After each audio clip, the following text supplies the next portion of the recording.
akan menceritakan sedikit tentang apa itu organisasi wanita. Sebelumnya, apakah kalian sudah tahu bahwa ada loh organisasi di Indonesia yang dibubarkan sendiri oleh Presiden Soeharto karena keterlibatan organisasi tersebut dengan PKI dan Gerakan 30S. Apakah kalian sudah tahu?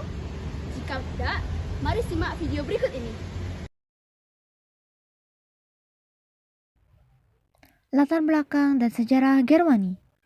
Gerakan Wanita Indonesia atau yang lebih dikenal dengan Gerwani merupakan suatu organisasi wanita Indonesia yang didirikan pada tahun 1950. Gerwani ini dilatar belakangi oleh banyaknya gerakan wanita dalam masalah politik serta perlawanan terhadap para penjajah. Pada tanggal 4 Juni 1950, 6 wakil organisasi wanita di Indonesia berkumpul di Semarang bersepakat untuk melebur dan mendirikan Gerakan Wanita Sedar atau Gerwis. Nama Gerwis ini kemudian diubah menjadi Gerakan Wanita Indonesia atau Gerwani dengan ketua terpilihnya atau pendirinya yakni Umi Sarjono pada tahun 1954 dalam kongres ketiganya di Jakarta. Gerwani merupakan organisasi wanita terbesar pada masa tersebut dan memiliki ideologi, tujuan, serta gerakan yang bersifat feminisme. Gerwani ini aktif pada tahun 1950 hingga 1960. Contoh tujuan serta gerakan feminisme yang dilakukan oleh Gerwani, misalnya saja mendorong perubahan undang-undang perkawinan yang dianggap tidak adil terhadap para kaum wanita. Gerwani juga secara aktif memberi kursus penyadaran tentang hak-hak perempuan dalam perkawinan dan juga hak-hak mengenai anak.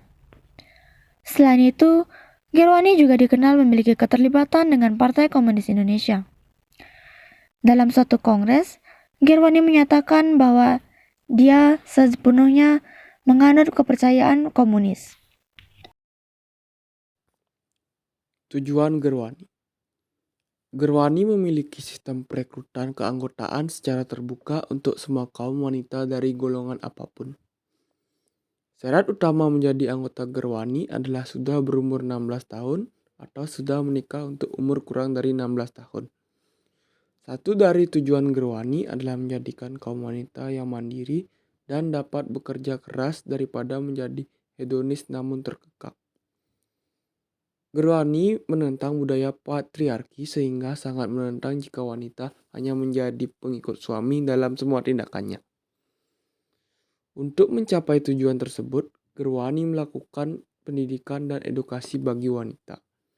Selain itu, Gerwani juga aktif melakukan pendidikan dan edukasi tentang hak anak-anak. Peran dan capaian Gerwani.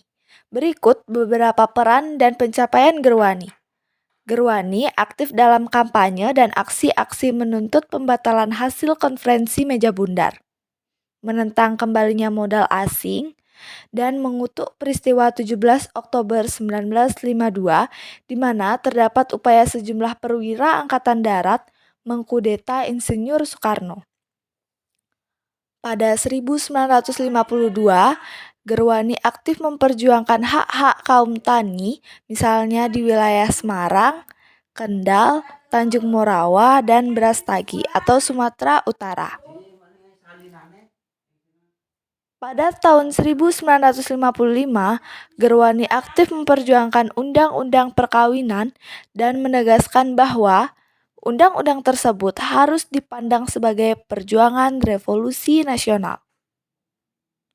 Pada tahun 1955, Gerwani melakukan pembelaan terhadap Maisuri yang dipenjara karena menolak kawin paksa dan memilih kabur dengan sang pacar. Gerwani juga mengancam dan mengusut tuntas kasus pembunuhan seorang wanita dari keluarga miskin di Malang bernama Atamini oleh seorang pedagang kaya keturunan Arab. Gerwani menganggap kemerdekaan nasional belum sepenuhnya terjadi jika poligami, perkawinan anak, dan pelecehan terhadap wanita serta belum dituntaskan dan dihapuskan. Pada 1957, Gerwani mendukung dan mengirim sukarelawan untuk membebaskan Irian Barat dari Belanda. Gerwani mobilisasi 15.000 wanita ke Istana Negara ketika peringatan Hari Perempuan Sedunia pada 1 Maret 1961 dengan agenda menentang pembentukan negara boneka Papua oleh Belanda.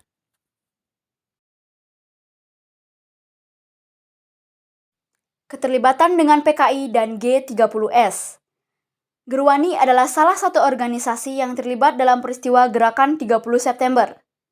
Kehadiran sejumlah anggotanya di Lubang Buaya pada tanggal 1 Oktober tahun 1965 membuat Gerwani sering dikaitkan dengan PKI dan peristiwa tersebut.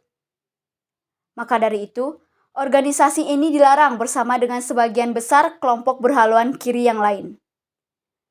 Gerwani dituduh menyilet kemaluan dan mencungkil mata para jenderal dan dikaitkan dengan pesta seks bebas dan tarian seksual harum bunga. Tuduhan tersebut dituliskan dalam koran Berita Yuda dari Angkatan Bersenjata yang juga mengabarkan pelaku tersebut telah ditangkap pada tahun 1965. Dalam koran Angkatan Bersenjata juga disebutkan pelaku merupakan 2 anggota Gerwani yaitu Jamilah dan Fainah. Karena tuduhan tersebut, Gerwani dianggap sebagai gerakan yang mendukung PKI dan secara langsung terlibat dalam peristiwa G30S. Menurut saksi sejarah, Deborah Sumini mengungkapkan bahwa 2 nama tersebut merupakan pekerja seks komersial yang dipaksa mengaku sebagai anggota Gerwani. Bahkan, Fainah mengaku kepada Deborah Sumini jika dipaksa menari telanjang diiringi lagu genjer-genjer di hadapan para jenderal sebelum pembunuhan terjadi. Para aktivis Gerwani membantah bahwa tuduhan-tuduhan kejam tersebut adalah palsu dan hanya fitnah untuk menyudutkan gerakan wanita Indonesia. Berdasarkan hasil visum pada tahun 2000, tidak ditemukan adanya pemotongan alat kelamin dan penyiksaan lainnya. Selain itu, dokter forensik juga mengungkapkan jika jenazah para jenderal ketika diangkat dari sumur Lubang Buaya masih memiliki mata yang utuh.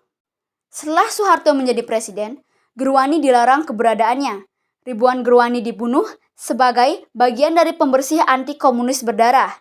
Dan pembunuhan seperti halnya banyak orang lain yang dicurigai sebagai anggota PKI dan juga menyebabkan jatuhnya Soekarno.